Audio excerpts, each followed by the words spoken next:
31 साल पुराने मामले में, पुराने विवाद में जेल की सलाखों के पीछे बंद पप्पू यादव परिवार जो है वो काफी इन दिनों कठिनाइयों का सामना कर रहा है।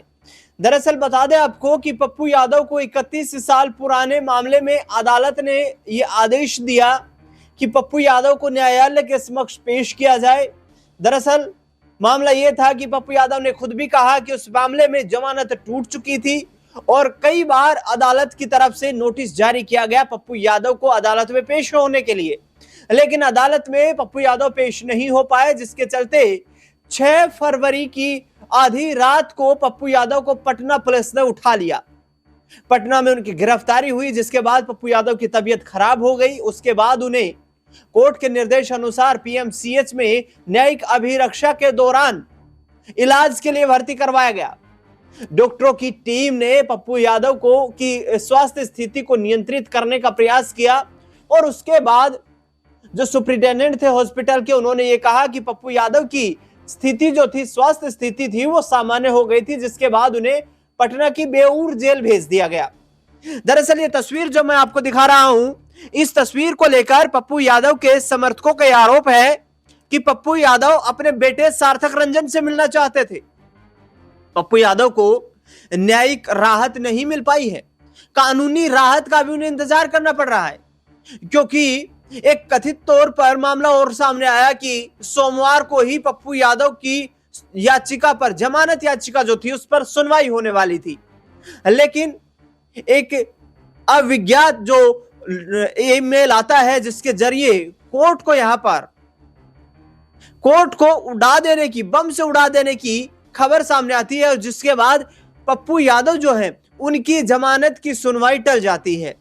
दरअसल पप्पू यादव अपने बेटे सार्थक रंजन से मुलाकात करना चाहते थे। इनके तमाम समर्थक ये कहते हुए नजर आ रहे हैं कि पप्पू यादव अस्पताल में भर्ती थे, उन्हें जबरन जेल भेज दिया गया है, उनकी सामान्य स्थिति नहीं हुई थी स्वास्थ्य को लेकर, और जिसके चलते पप्पू यादव के समर्थकों ने जेल प्रशासन से सवाल भी किए हैं अब कि पप्पू यादव का विशेष तौर पर ख्याल रखा जाए, क्योंकि उनकी स्वास्थ्य स्थिति जो है वो सामान्य नहीं है, जिसके बावजूद भी उन्हें जेल भेज दिया गया है। यह एम्बुलेंस थी जिसके चलते अस्पताल से पप्पू यादव जो है वो जेल भेजे गए हैं। पप्पू यादव इस एम्बुलेंस में लेटे हुए नजर आ रहे हैं, और जिस तरीके से उनके तमाम समर्थक जो थे वो ये कहते हुए नजर आए, ये गिरफ्तारी की तस्वीरें हैं। पटना पुलिस जिस तरीके से पप्पू यादव को उठा कर ले गई, ये गिरफ्तारी की तस्वीरें हैं जब बिहार पुलिस ने ये एक्शन लिया कोर्ट के आदेश अनुसार और पप्पू यादव को गिरफ्तार किया गया। पप्पू यादव के बेटे सार्थक रंजन जो उनके साथ मुलाकात करना चाहते थे, पप्पू यादव से उनकी मुलाकात हो नहीं पाई, और अब समर्थन में कांग्रेस पार्टी के साथ साथ आरजेडी भी पप्पू यादव के साथ खड़ी दिखाई दे रही है। दरअसल बता दें आपको कि आरजेडी नेता तेजस्वी यादव ने यह कहा है कि जिस तरीके से पप्पू यादव को गिरफ्तार किया गया है, उससे यह प्रतीत होता है कि जो भी सरकार के खिलाफ आवाज उठाएगा उसे जेल की सलाखों के पीछे डाल दिया जाएगा। पप्पू यादव को लेकर कोर्ट में क्या कुछ होने वाला है आगामी वक्त में, वो देखना बेहद दिलचस्प रहेगा। कांग्रेस पार्टी ने भी पप्पू यादव को समर्थन देते हुए कहा है कि वो एक ऐसे राजनेता है जहां सरकार के पहुंचने से पहले ही पप्पू यादव लोगों की मदद करने के लिए पहुंच जाते हैं। ये तस्वीरें आपको मैं दिखा रहा हूं जो कि राहुल गांधी के साथ पप्पू यादव मुलाकात करते हुए नजर आ रहे हैं। ये बिहार विधानसभा चुनाव की वो तस्वीर है जब बिहार विधानसभा चुनाव के फ्लड के दौरान ही पप्पू यादव जो है वो गरीब लोगों की मदद करते हुए नजर आ रहे थे। इस दौरान राहुल गांधी जो अपनी यात्रा निकाल रहे थे वो अचानक पप्पू यादव से मिले, और ये वो तस्वीर है जिसमें राहुल गांधी और पप्पू यादव आपस में बातचीत करते हुए नजर आ रहे हैं। लेकिन पप्पू यादव को लेकर किस तरीके से जेल प्रशासन का क्या कुछ कहना था, वो रिपोर्ट यहां पर मैं दिखाता हूं आपको, और क्यों पप्पू यादव को जमानत नहीं मिल पाई इस 31 साल पुराने मामले में, जो जमानत उनकी टूट गई थी, आखिरकार कोर्ट में उनकी सुनवाई क्यों नहीं हो पाई। तो ये खबर देखिए, जिस तरीके से आप देख रहे हैं कि पप्पू यादव की बेल पर ब्रेक, पूर्णिया सांसद जेल में ही रहेंगे, पटना में कोर्ट को उड़ाने की धमकी बनी बड़ी वजह।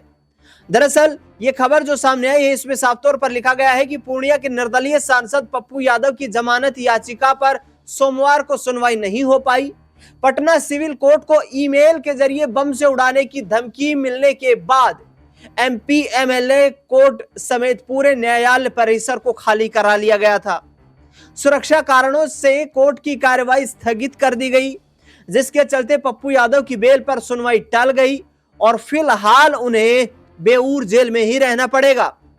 दरअसल सोमवार सुबह पटना सिविल कोर्ट की आरडीएक्स और आईईडी से उड़ा देने वाली मेल एक सामने आई। इसके बाद पुलिस और प्रशासन अलर्ट हो गया। एमपी एमएलए कोर्ट को भी एहतियातन खाली करवा दिया गया। जगह जगह तलाशी अभियान शुरू किया गया और कोर्ट की नियमित कार्रवाई भी प्रभावित हुई। इसी वजह से पप्पू यादव की जमानत पर सुनवाई संभव नहीं हो पाई। दरअसल बता दें आपको कि बेऊर जेल में बंद है पप्पू यादव। पप्पू यादव पटना की उस बेऊर जेल में बंद है जहां पर उन्हें गिरफ्तारी के बाद पीएमसीएच ले जाया गया था। मेडिकल जांच करवाई गई। अस्पताल अधीक्षक राजीव कुमार के अनुसार उनकी सेहत ठीक पाई गई थी, लेकिन जेल जाते समय वो एम्बुलेंस में लेटे हुए नजर आए थे। पप्पू यादव को बीते शुक्रवार देर रात 31 साल पुराने एक मामले में गिरफ्तार किया गया था। गिरफ्तारी ऐसे समय हुई जब वे नीट छात्रा की मौत के मामले को लेकर लगातार सरकार और प्रशासन पर हमलावर थे। इस मुद्दे पर उन्होंने कई बार सोशल मीडिया और सार्वजनिक मंचों से सवाल खड़े किए। दरअसल बता दें आपको कि पटना से दिल्ली में उनका जो प्रदर्शन और समर्थन मिला, सांसद की गिरफ्तारी के बाद उनके समर्थन में राजनीतिक हलचल भी तेज हो गई। रविवार को पटना में कांग्रेस कार्यकर्ताओं ने पप्पू यादव को रिहा करो के पोस्टर के साथ प्रदर्शन किया। मुख्यमंत्री नीतीश कुमार के पोस्टर जलाए गए। वहीं दिल्ली के जंतर मंतर पर भी पप्पू यादव और नीट छात्रा को न्याय दिलाने की मांग को लेकर प्रदर्शन हुआ, जिसमें पीड़िता की मां और परिजन भी शामिल हुए। बता दें आपको कि नीट छात्रा की मौत के मामले को लेकर पप्पू यादव लगातार सरकार को घेरते रहे हैं। उन्होंने अस्पताल से जुड़े कुछ लोगों के कथित ऑडियो क्लिप भी जारी किए थे, जिनमें इलाज में लापरवाही के आधार पर आरोप लगाए गए थे। बिहार से निकलकर उन्होंने इस मुद्दे को राष्ट्रीय स्तर का मुद्दा बनाना शुरू कर दिया था। नेता तेजस्वी यादव ने कहा है कि आजकल तानाशाही चल रही है, दोषियों को बचाया जा रहा है, निर्दोषों को फंसाया जा रहा है। वही केंद्रीय गृह राज्य मंत्री नित्यानंद राय ने कहा है कि देश में कानून का राज है, कानून तोड़ने वालों पर कार्रवाई तय है। उप मुख्यमंत्री विजय सिन्हा ने भी स्पष्ट किया कि सरकार ने किसी को फंसाती है, ना किसी को बचाती है। कानून सबके लिए समान रूप से काम करता है। तो ये रिपोर्ट मैंने आपको दिखाई। पप्पू यादव के समर्थन में कांग्रेस ने प्रदर्शन किया। नेता प्रतिपक्ष बिहार विधानसभा तेजस्वी यादव भी पप्पू यादव के समर्थन में नजर आए और उन्होंने कहा कि निर्दोषों को फंसाया जा रहा है और दोषियों को बचाया जा रहा है। इससे पहले आपको बता दूं कि जब पप्पू यादव को गिरफ्तार किया था पटना पुलिस ने, उस दौरान पप्पू यादव ने आरोप लगाए थे बिहार सरकार पर, गृह मंत्री बिहार सम्राट चौधरी पर, कि उनकी इस तरीके की जो तानाशाही पूर्वक कार्यशैली है, जिसके चलते मुझे एक नीट छात्रा की मौत की आवाज उठाने पर गिरफ्तार कर लिया गया है।